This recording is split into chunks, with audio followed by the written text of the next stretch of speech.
कभी आप लोगों ने सोचा कि सरकार को नीट की एग्जाम दिलाने के लिए एयरफोर्स को उतारना पड़ा। इस बार नीट का जो री एग्जाम हो रहा है उसमें सेना चौकन्ना रहकर एग्जाम कराएगी। आखिर क्यों? क्या स्टेट पुलिस, स्टेट प्रशासन के ऊपर सरकार को भरोसा नहीं है, छात्रों को भरोसा नहीं है? और अगर एयरफोर्स करा रही है और सैनिक करा रहे हैं, सेना करा रही है, तो जो छात्र हैं वह विरोध नहीं कर सकते, क्योंकि अगर विरोध करेंगे तो देशद्रोह का मामला आ जाएगा कि सेना के ऊपर सवाल उठ रहा है। लेकिन आप लोग जान रहे हैं कुछ कि सरकार अपने ऊपर जिम्मेदारी नहीं लेना चाहती। एक भी मंत्री को इस्तीफा नहीं दिलवाया गया।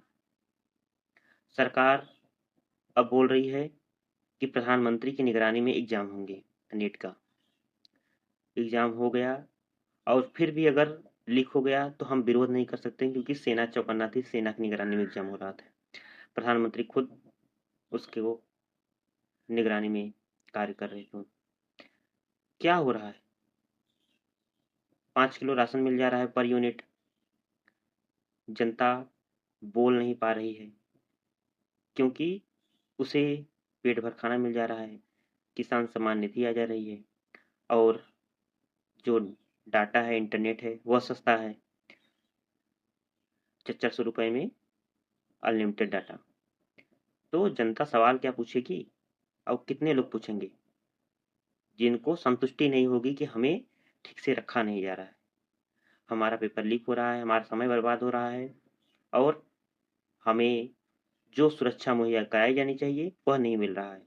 सिर्फ वही लोग विरोध कर रहे हैं और वह लोग जो विरोध कर रहे हैं वही देश चला रहे हैं।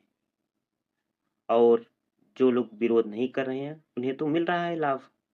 उन्हें क्या? उन्हें 5 किलो राशन से मतलब है और किसान सम्मान निधि से मतलब है। पेपर लीक हो, छात्रों बर्बाद हो, इससे उनसे कोई मतलब नहीं। हम बात करना चाहते हैं कि जो युवा हैं, कितने क्रिकेटर के फैंस हैं और कितने क्रिकेटर और फिल्म स्टार ने नीट पेपर लीक पर सवाल उठाया? कोई नहीं उठाया। और कितने नेशनल मीडिया एंकर हैं, उन्होंने सवाल उठाया? कोई नहीं उठाया। तो हम लोग उनका क्यों सपोर्ट करें? उनको पूरी तरह से बहिष्कार क्यों नहीं किया जाता? आप लोग आप लोग देखे होंगे कॉकरोच जनता पार्टी का नाम बहुत तेजी से वायरल हुआ। उसमें देखते ही देखते एक से हफ्ते से 15 दिन के अंदर 22 मिलियन लोग जुड़ गए। इसका मतलब 2.5 करोड़ युवा अगर किसी व्यक्ति का बहिष्कार कर दें, खड़े हो जाएं, तो वह सरकार हिल सकती है, मजबूर हो सकती है कि हमें फैसला बदलना चाहिए। लेकिन क्यों? देखिए, राशन मिल गया और भांति-भांति के केस लेकर आते हैं ये लोग। जब फँसते हैं तो अनेकों प्रकार के, हाँ, जो केस लेकर आते हैं उसमें सच्चाइयाँ होती हैं, लेकिन उन्हें न्याय नहीं मिलता। अब जैसे प्रीसा जो शर्मा का केस है, उसमें उसको कितना झेलना पड़ा, उसके बाद सीबीआई को सौंपा गया, उसके बाद उसको यह दिख रहा है कि न्याय मिल जाएगा, पर उसमें भी न्याय की अभी लंबी लड़ाई है।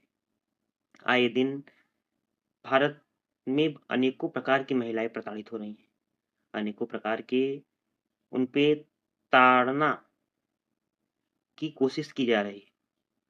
और हम क्या कर रहे हैं? भारत उन चुनिंदा देशों में शामिल है जहाँ पे महिलाओं की स्थिति एकदम गर्त में चली जा रही है। और जो सबसे उच्च स्थान पे रहना चाहिए, पर कैपिटा इनकम हो गया, मीडिया की भागीदारी कितनी है, कितनी स्वतंत्र मीडिया है, उसमें 157वां स्थान है। और हम क्या कहते हैं? विश्व गुरु बनेंगे। बनेंगे, पर जो सबसे खराब स्थिति है उसमें विश्व गुरु बनेंगे। और हम 2047 तक विकसित तो नहीं बन सकते। हाँ, विकासशील के चरमों पे पहुंच सकते हैं कि हम विकासशील के सबसे उच्च पायदान पे पहुंच गए हैं। इसलिए सरकार कुछ नहीं करेगी, जो करेंगे हम लोग करेंगे। हम लोग करेंगे, हम लोग सक्षम होंगे, हम लोग अपने पैरों पे खड़ा होंगे। किसी के भरोसे मत रहो, अपने वोट को गलत ना जाने दो। कोई अगर अच्छा नेता नहीं है तुम्हारे जिले में, तो पूरी तरह वोट का बहिष्कार कर दो। किसी को वोट मत देने जाओ। नोटा पर भी मत दो, उसका कोई मूल्यांकन नहीं होता। इसलिए पूरी तरह वोट का बहिष्कार कर दोगे, सरकार जो भी रहेगी प्रशासन, वो खुद ही घुटने पे आ जाएगी। हाँ, पर सही जो हो उसका साथ दीजिए, गलत का साथ छोड़ दीजिए, सही का साथ हमेशा पकड़े रहिए। मेरा यही कहना है। अगर आपको मेरी वीडियो अच्छी लगी हो तो लाइक कीजिए और मेरा सपोर्ट कीजिए, सब्सक्राइब भी कीजिए, ताकि मैं और भी अच्छे से वीडियो बना सकूं। धन्यवाद।